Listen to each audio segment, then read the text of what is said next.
Welcome to May.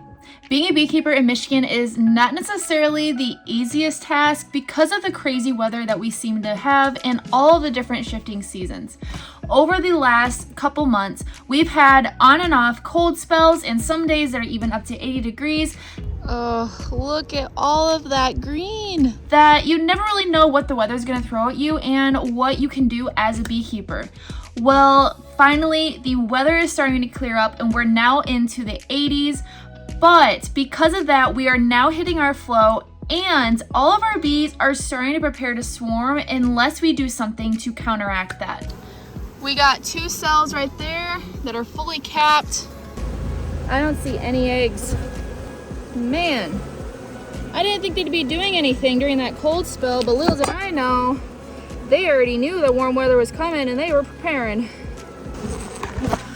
Oh, yeah. That really sucks. This year, I set the goal of having 100 colonies by the end of the season. And in doing that, I'm now learning how to go from being a hobbyist to instead being a sideliner. And in that, it's being able to manage my time the best way possible. So today, I'm going to show you guys a quick tip of how to check a ton of hives really fast for swarm cells. Come on. But wait, real quick, before we get into the video, I need your help. So one of the outdoor cats that you've heard me call Mama Kitty had 4 kittens. One of them died, but there's still 3 of them that are alive. What's up, bud? And one of them I'm going to keep and raise to myself. It is a boy, and he is the first one that's already venturing out of their little area that they've been in ever since that she had them. He's already trying to run around while the other ones are still pretty scared, so you could say he's a little bit of a brave cat. But I don't know what to name him, so I need your guys' ideas. Please let me know in the comments, what should we name this cat?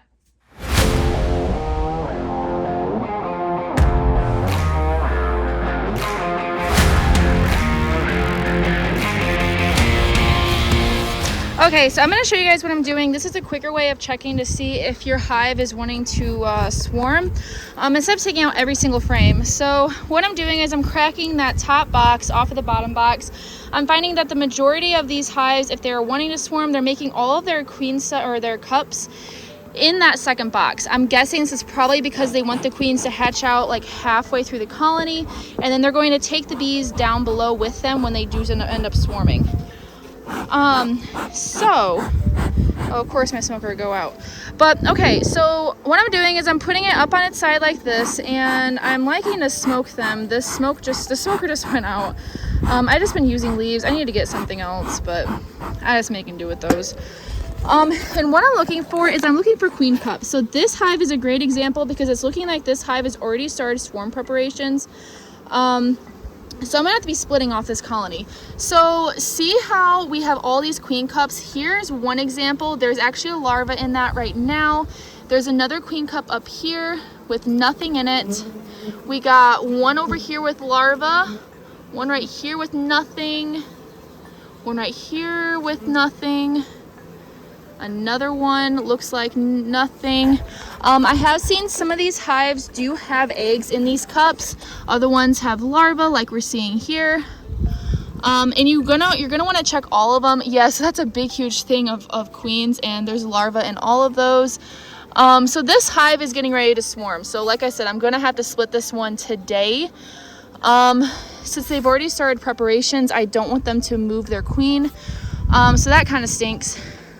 Still blows my mind the fact they're wanting to swarm already, but this is a faster, easier way to check to see if your hive is already preparing to swarm versus taking out every single frame. That can take forever, and this is the way that a lot of commercial beekeepers do it too. Okay, so when I was going through all those hives looking to see which ones were preparing to swarm, I noticed that in some of those cells are in fact charged, meaning there's an egg in it or a larva in it. So that means that I need to take the queen out ASAP. Otherwise, she's going to end up swarming on me very soon. So it looks like a change of plans today. That is how beekeeping is. So if you're a new beekeeper, get used to it. Plans never go according to plan. But so I'm going to go through these hives that I did see charged cells in, and I'm going to remove the queen out with 5 frames and do an entire split off of it so that she's doing pretty much like an artificial swarm. So that they don't end up swarming. Now, I am going to be leaving these hives queenless.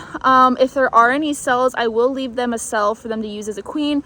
Otherwise, I'm going to put in a frame of eggs for them to draw out a queen.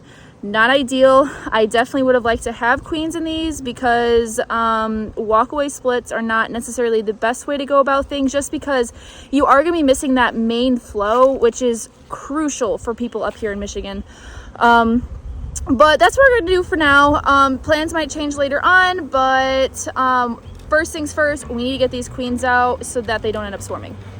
I don't know if they're even going to be able to hatch. It's so close to the bottom because they drew them down so far. Is that going to be an issue? What? It's so close to the bottom board because they drew them out so far. That has always been an issue. Oh, great. What do I do? Put something underneath the little ledge right here so it sits a little higher? Get one of your, you're putting in the new. Lower it in without any frames near it. Lower it in and see if you feel anything touching at the bottom. If you feel anything No, it touching. doesn't touch, but they're not going to be able to hatch out is what I'm saying because they're so close. No, they will. They put them there for a reason. Well, they put them in the second box. Oh. They're putting all of them in the top box. I think it's because when the queen hatches, she then takes all the bees below her with her. That's probably what happened. So this hive in particularly had 3 separate frames that have queen cells on them. So I'm putting 1 frame in each box so that there's queen cells for every single box, and I'm not just putting them all in one. I'm probably going to have to watch one of them because one of the frames has like 10 queen cells on it, and I'm going to see if I can catch some of them like I did last year when I caught my bee swarming. Oh my gosh, okay, well, I guess there's 4 frames with queen cells. Holy smokes, this hive was like itching to swarm. So I was storing all my equipment in a garage and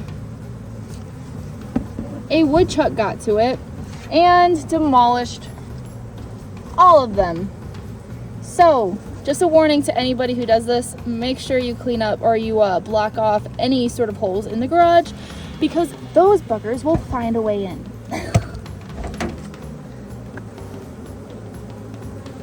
Wait, combining? Where in the bags? What? What's in the bag? Cardboard and then this one. Combining a couple of combining. Okay, the second box on top of that is getting combined with the other box over here. So the one with the queen will have all the bees.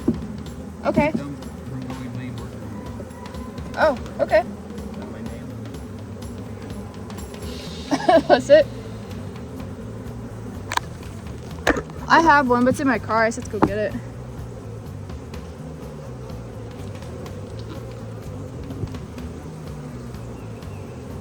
Well, actually, wait. I'm going to do this to the ones I'm not splitting off of. That would be the smartest thing to do. I'm going to be splitting off this one.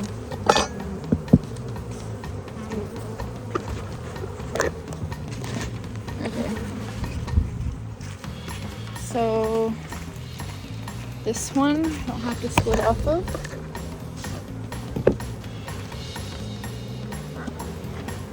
No, that's the storm coming in. Hey guys, so this week, May 20th, is a bee festival located in Adrian, Michigan that I am super excited to tell you about because I'm going to be there giving a speech, giving a talk, which I'm a little nervous for because I'm not sure if there's a microphone and a stage involved. So if you want to see me nervous out of my mind, make sure you don't miss it.